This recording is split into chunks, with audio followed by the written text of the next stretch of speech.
Good morning. So I have decided that this will be the last weekly summer garden tour for 2020. Things are really winding down and there's really not going to be a whole lot more new things for me to show you, at least for a little while. There will be more tours, I'm just not going to be doing them every week. So let's get started. First of all, I've got a whole bunch more of these beautiful lemon queen sunflowers over here. They're doing fantastic. I'm so glad those took off. My red Mexican sunflower that is over in the other bed here has not yet opened, but they're still growing, so that's always good. I did see my first garden spider of the year. I actually never saw one last year, but got one out here between the squash plants doing her thing. I know some people completely freak out about these really big spiders, but I think they're beautiful and I love seeing them out here. So the watermelons are coming along, doing great. I'm really looking forward to trying these. Jubilees, it's the first time I've grown the Jubilee watermelons. Alright, so as you can see, I have the trellises down here on the end, both cleared off now. And this week I will be planting both of them. That one over there I actually went ahead and raised up and then put it a good bit off the ground. That way whatever I decide to plant on there will have a little more room. The Chinese noodle beans on both of these trellises, these were volunteers on this side. And then of course I've got a ton of them over here, and I actually picked every single Chinese noodle bean off of this trellis yesterday, and as you can see there's already a ton more of them. Over here in the zucchini bed I have 3 plants over here, or 3 clusters that are still doing really good. I'm still getting zucchini off of them, and so far so good. I pulled out the ones over here on the other end because those are the ones I had the squash vine borer issue that just decimated those. And so I had pulled those out trying to spare these, and like I said, at this point these plants are still doing great. I'm still getting zucchini down in there growing. Pretty much all of the pepper plants are doing great. I've got sweet lessias right here. Those funny pointy peppers. My Chinese 5-color, lots and lots of peppers here. We actually harvested a lot of peppers yesterday. Pepperoncinis, another heavy producing plant. I've got bell peppers down here. Over here I've got jalapenos. This is, let's see, Cubanelle peppers. Then here's that lovely Jigsaw Pepper, and I've actually got some that are ripening down in there. So they actually turn colors, kind of like the Chinese 5-color, but they generally just go from that deep dark purple to that green and then into that orangey red color. So you don't get as much color variation as you do with the Chinese 5-color. I am still loving the look of this pepper plant. It is so pretty. And then the last one down here on the end is Paprika, and as you can see I've got a whole bunch more in there to harvest. I will be filling up my dehydrator today because I picked a bunch of these yesterday, and so I need to get them drying.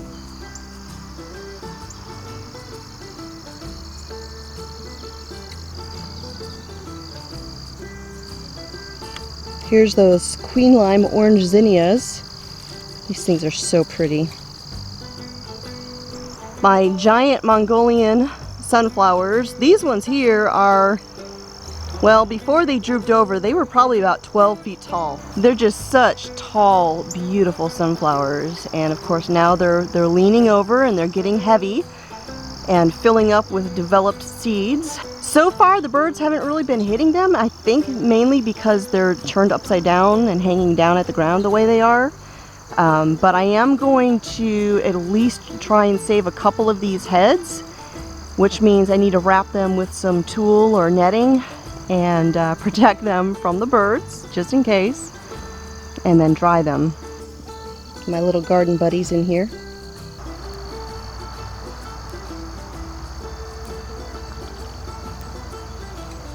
All right, out here in the front garden, the raised bed garden, you see a lot of greenery. And once again, gigantic Mongolian giant sunflowers. These in particular, well, this one in particular, completely swallowed up with loofah gourd vines. Yep, they went crazy again this year. I mentioned last year that if you decide to grow loofah gourd, you need to give them way more room than you think you need, because they grow like kudzu. I mean, it is just insane how fast these things grow, these vines. So I came out here the other day and I heavily harvested all of the tomatoes that I could find out here. Even though I've struggled with a lot of pests this year, with some illnesses, with a lot of garden problems, I'm still getting a lot of tomatoes, which is great. And I will say that once again, the Dr. Weiss tomatoes is definitely my top producer, not only in the size of the tomatoes, but in the numbers. All right, so my green-stalk beanstalk, it's trying. I'm hopeful that we will get some production out of this thing, but I said in the past that I think maybe this wasn't a great spot to put it in because it's been such a hot summer.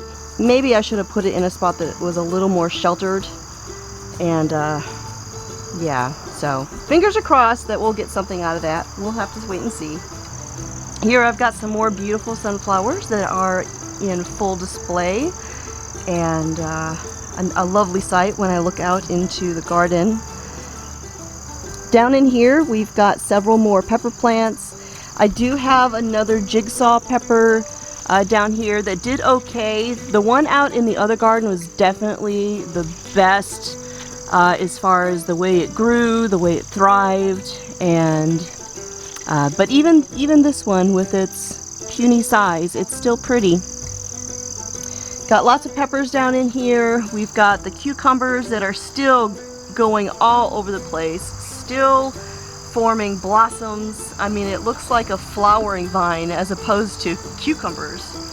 And they're just kind of going crazy, so hopefully we can keep them alive. They're starting to struggle a little bit.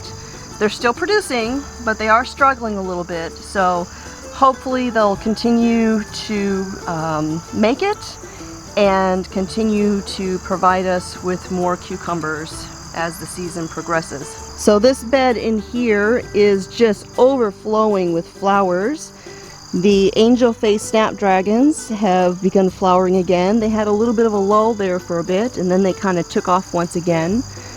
This Tulsi basil is just insane how big this gets. Of course, we've got lots of zinnias, as usual. Zinnias and cosmos. I absolutely love these seashell cosmos. They're so pretty. I mean, the petals are just delicate looking. Love them.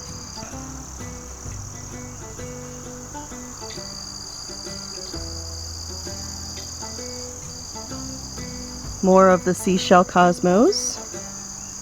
And over here we actually have them in two different colors. We have this very pale pink, and then we have these over here that are kind of pale on the outside and fuchsia in the centers, in the petals there. Got some more queen lime orange zinnias. I forget what variety these are here. I would have to look these up, but I believe it was the State Fair zinnias. My pineapple sage is doing good. This is a lovely flowering sage. that flowers at the very end of summer, and it gets these beautiful crimson red flowers. And then here is my other pepper bed that I've got out here, and this one is just, it's doing even better than the other one. I just can't believe how great these peppers are doing, and so I've been doing a lot of preserving. I'm pickling peppers, I'm freezing peppers, and drying peppers. So pretty much any method for preserving is what is happening in my kitchen with all of these peppers. Right down in here, you can see those are sweet Myra peppers. These are a very sweet pepper, and they stay that white color. More of the Chinese 5 color. Lots more jalapenos, pepperoncinis. I have a bunch of bell peppers over in here. This is actually the first year that I have really successfully grown bell peppers. I've grown them before. I grew them last year, but last year I only planted them in the in-ground garden and I never put any in the raised beds. And I wish I had put some in the raised beds because the peppers that I had grown in the raised beds last year did amazing. And you know, we eat a lot of bell peppers, so that would be one that we would want to get. Now, I had planted lipstick peppers in the raised bed, and the lipstick peppers have a very similar flavor and everything to bell peppers, and so we just used all of those instead, which was fine. All right, so my asparagus bed is still going strong, working to get that established. We planted this last year, so hopefully we can begin harvesting it next year, fingers crossed. It takes a few years for asparagus to get established enough that you can actually harvest some of it. So they're hard to see down there, but I've got those little baby goji berry bushes. There's one right there and one down there. They're still alive. I had the one that got halfway stripped off overnight by some sort of pest. Never did figure out what it was, but it came back. Even the parts that were stripped bare have more leaves growing and little blossoms even, which is surprising. I didn't expect to see goji berry blossoms the first year that I planted them. All right, now the loofah gourds. Last year when I planted these, the vines just grew and grew and grew and just went absolutely crazy. But then there were never any flowers until the end of summer. But I also remember that the flowers started growing like crazy right after I pruned like crazy. And I think maybe that stimulated the vines to grow the blossoms to begin to fruit, because sometimes that's what it takes to make that happen. So I have been coming out here and pruning back, and not too worried about killing it, because it's pretty much impossible for that to happen. So I'm hoping that heavily pruning the loofah gourd vines will once again prompt it to begin flowering and growing the actual loofah gourds. So you can see in here an empty net. I harvested the first 2 kajari melons this week. I enjoyed one and I gave one to a friend of mine, and it was delicious. And I've got a few more up here that look like they are ready to pick. They're a little bit smaller, but they look to be fully ripened. So I will come out here today and pick those. And I've still got all sorts of them. I mean, all over the vines. All sorts of babies growing.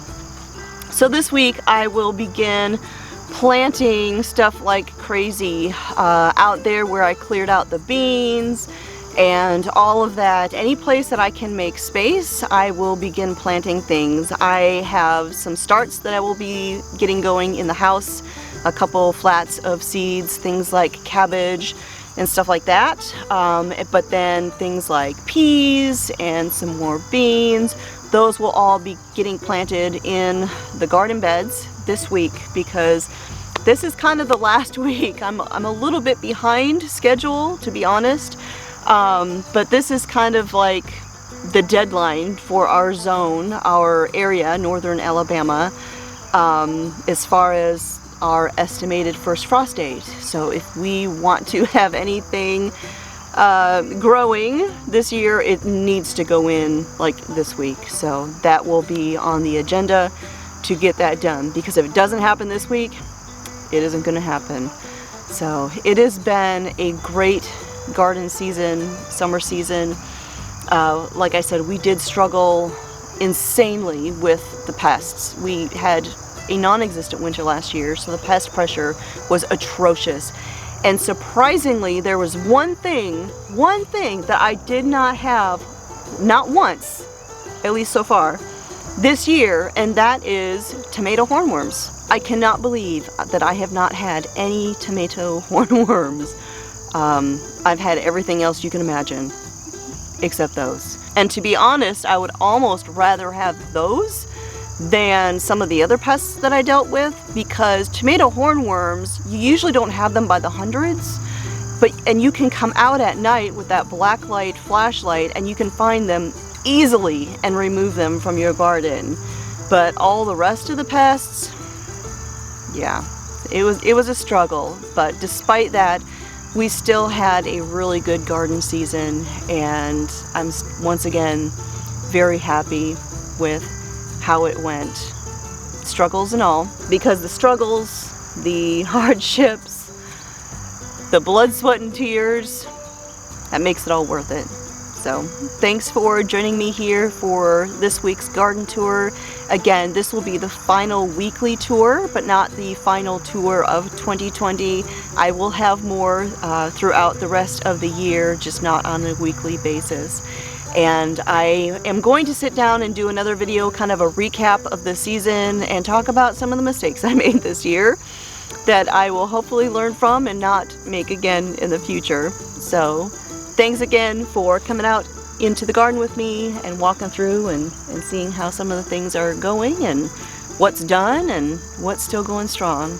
If you are not already subscribed, I'd love for you to hit that subscribe button, and be sure to also sign up for my free newsletter. That is the best way to stay up to date on everything happening on Cosmopolitan Cornbread, both my website, where you can find hundreds of recipes and articles, as well as the YouTube channel here, where I do generally at least 3 videos a week on homesteading, home cooking, and back to basics, and occasional devotionals. So thanks for hanging out in the garden with me today. I'll talk to y'all next time.